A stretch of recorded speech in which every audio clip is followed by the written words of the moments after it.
Passo a palavra ao senhor Antônio Jorge de Mello, que é o presidente do Movimento em Defesa dos Direitos das Pessoas com Esclerose Lateral Amiotrófica. Bom dia.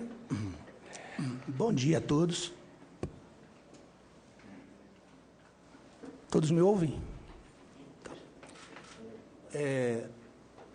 Meu nome é Jorge, eu moro em Volta Redonda. Eu vou pedir para você fazer isso. Eu moro em Volta Redonda. Fui diagnosticado com esclerose lateral amiotrófica no ano de 2009, embora os sintomas tenham começado por volta de 2007 e 2008.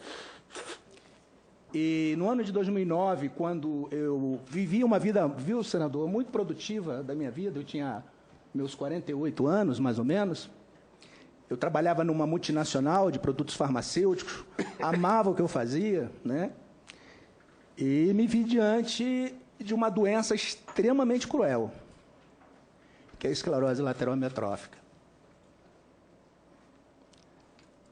E, como todo ser humano, esse é um momento de decisão na sua vida, né? Você precisa pensar o que você vai fazer da sua vida a partir desse momento, porque não é fácil você receber uma sentença dessa, olha, você tem uma doença que vai evoluir, ela vai degenerar e você vai morrer.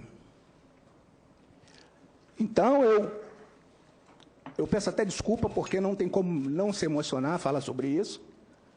E aí eu tomei uma decisão na minha vida, eu falei, o que eu vou fazer? Eu vou sentar no meio-fio, vou chorar as minhas tragédias, ou eu vou tentar fazer alguma coisa para mudar essa triste história dos pacientes de esclerose lateral amiotrófica.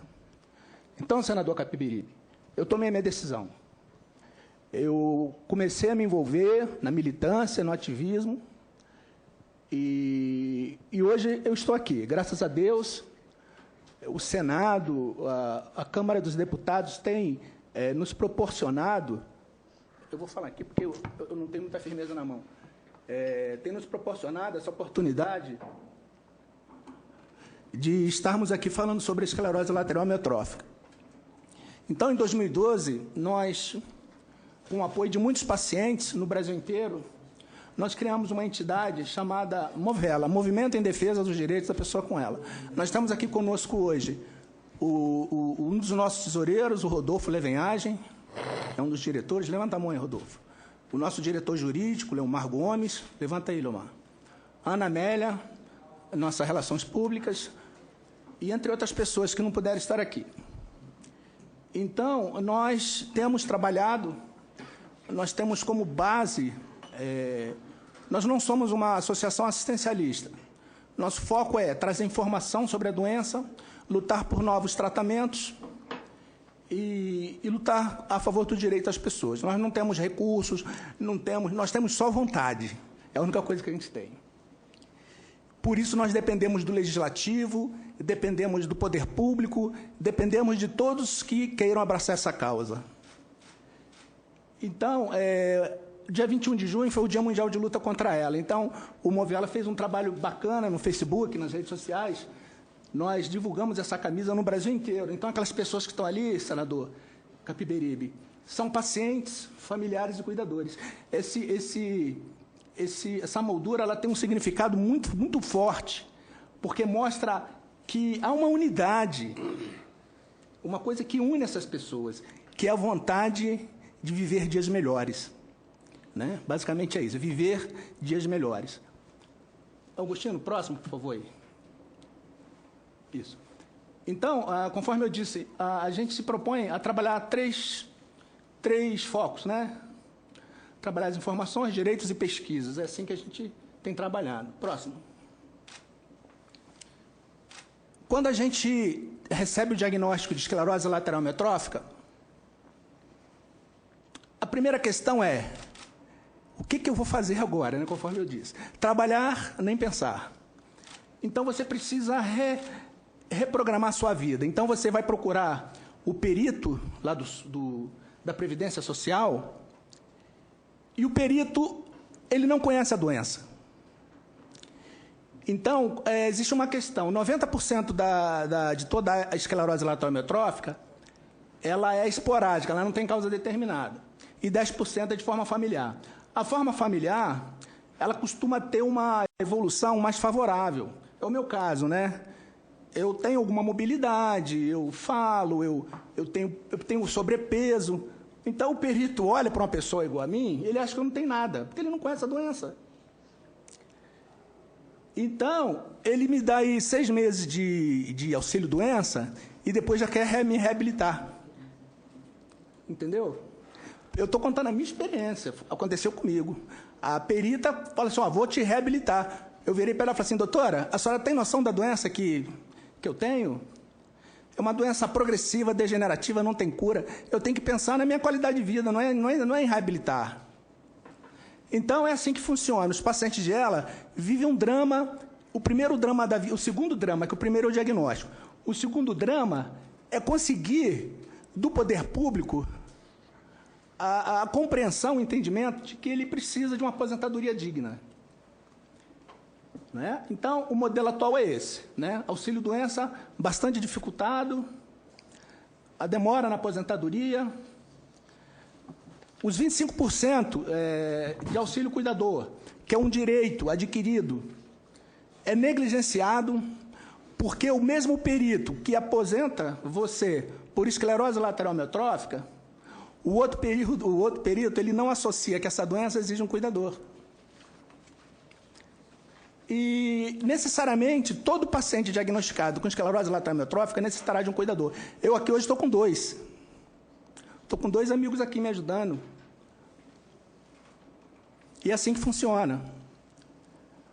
Uma outra questão também, em relação a direitos previdenciários, senador Capiberibe, é a isenção do desconto de imposto de renda na fonte para aqueles que o têm, né?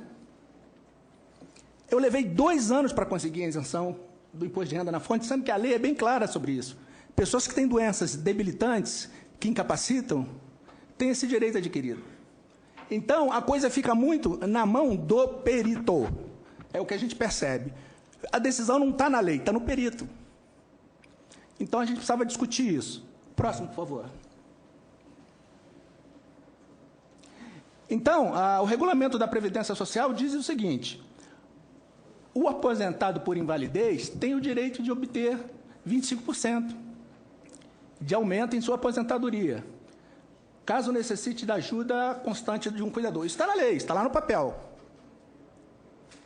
E tem a relação das doenças. Claro que eu não enumerei todas. Tem esclerose múltipla. Cecília, você até tem isso na sua cabeça, não tem ou não? A relação? Ali, aquelas ali. Eu coloquei só 3. Eu sei que tem esclerose múltipla, tem outras.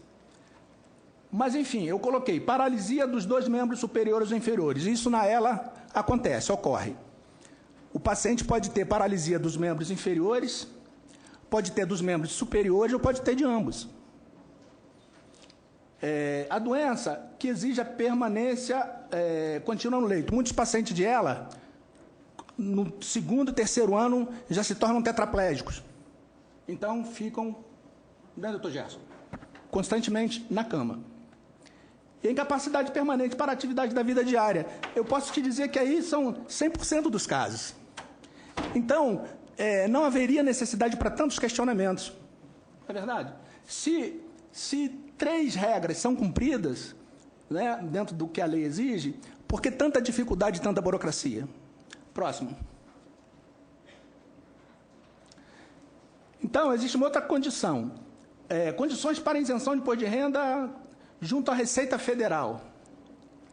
Lá diz o seguinte, que os portadores de doenças graves são isentos de imposto de renda desde que se enquadrem cumulativamente nas seguintes situações. Aí eu selecionei apenas uma. Paralisia irreversível incapacitante. Essa frase, paralisia irreversível incapacitante, engloba a maioria das doenças neuromusculares. Só que, conforme eu disse, isso vai depender da interpretação do perito. Se o perito não sabe que a esclerose lateral amiotrófica causa paralisia irreversível incapacitante, ele vai indeferir.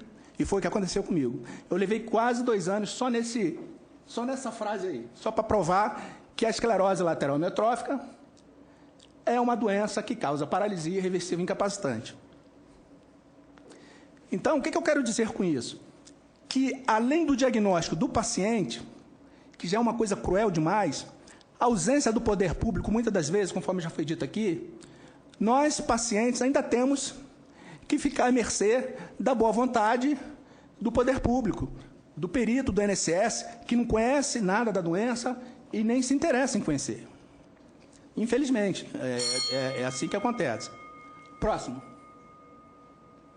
Esse sinal é o quê? Para parar? É falha nossa. São 10 minutos com prorrogação de mais 5, tá? Aí eu vou pedir a Vossa Excelência uma tolerância. Não, tá total. Igual lá no Congresso eles fazem. Né? Que assusta. Então, a nossa proposta é o seguinte, senador, olha o que a gente está propondo. Aposentadoria compulsória a partir do diagnóstico da doença. Simples.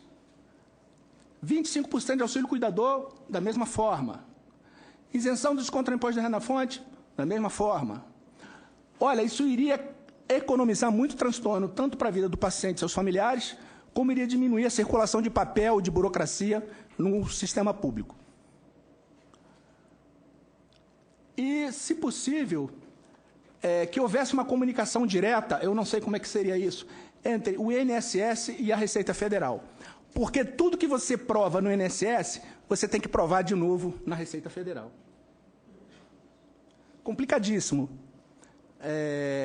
E incluir, né, nessa lei a expressão, né, no caso da Receita Federal, doenças neuromusculares na relação de doenças da Receita Federal passíveis de isenção. Próximo. A portaria 1370 é negligenciada em todo o Brasil. São Paulo, que durante um tempo foi modelo, eu gostaria até que a Élica tivesse aí um momento para falar sobre isso, e nem São Paulo mais está funcionando. É uma portaria federal, não sei se o senador conhece, que, infelizmente, só funciona por meio da judicialização. O BIPAP é um equipamento que nos ajuda a ter qualidade de vida, e a maioria dos pacientes, eu posso dizer que todos, ou usam ou vão ter que usar. Eu, por exemplo, já uso para dormir. Né? Élica, como é que está em São Paulo essa questão do BIPAP? Bom dia, eu agradeço a palavra, Antônio Jorge. Em São Paulo, não está sendo distribuído, já tem 1 mês e meio por aí. Se a pessoa ligar no Instituto do Sono, que é quem fornece para São Paulo, cidade e estado de São Paulo, eles vão dizer que não tem o equipamento e que talvez daqui a 1 mês. O que ocorre é que, apesar da portaria, que é em âmbito federal, e que a verba tem que chegar, não se sabe por que em São Paulo o pagamento é feito pela Secretaria Municipal de Saúde, e aí o que eles estão alegando é que chegou no teto. Ou seja, não sei em qual teto, mas chegou no teto, então não tem mais BIPAP, não tem mais dinheiro para comprar BIPAP. O Instituto do Sono não comprou mais BIPAP, porque eles alegam não receber a verba. Ok. Próximo, por favor. É caro? Eu acredito em torno de $8 mil. 18 mil dólares. 8 a 8. Ele é individual. É individual. E o paciente leva para casa. O paciente leva para casa e precisa de assistência, pelo menos um monitoramento quinzenal, mensal, de uma equipe de saúde. Então, obrigado. Porque à medida que a condição respiratória dele vai degradando, isso varia de paciente para paciente. Ele necessita de uma calibragem. Então, resta ao paciente a judicialização, né? É o que mostra esse quadro. Próximo. Nós apresentamos no dia 24 de maio ao ministro da Saúde, ele esteve em Volta Redonda, nós apresentamos para ele essa carta, eu não vou ler a carta, uma parceria do Movela com a FAG, com a Cadim e a Casa Hunter. Nós apresentamos pessoalmente essa carta reclamando do não cumprimento da portaria 1370. Próximo. Uma situação, senador, extremamente grave. Existe uma lei que dá direito à assistência domiciliar para pacientes de doença grave, de 2002. Ela não é cumprida. Não é cumprida. Próximo. Essa lei aí, senador, ó, anota lá aí, porque essa lei...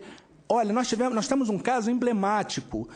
Todos aqui que estão envolvidos na questão dela conhecem o Gerson Faltermeyer. O Gerson Faltermeyer ficou 5 anos e 4 meses dentro de uma UTI e ele só conseguiu um home care para ele através da judicialização com cláusula de multa contratual. Pelo não cumprimento do processo, da ação judicial. Então, essa lei ela não é cumprida. Se essa lei fosse cumprida, nós teríamos muitos problemas que o paciente de ala hoje tem resolvidos. Próximo. Esse rapaz aí, o Gerson Faltermeyer. Próximo. Um outro caso de paciente que já está quase... Ele está 1 ano e meio. Isso aí é o Wellington, de Manaus. Ele está 1 ano e meio já na UTI. Não tem home care. Próximo. Um caso de paciente em home care, o Gilberto, lá de Volta Redonda. Em casa, feliz, com a família, com a enfermeira, cuidando dele. Próximo.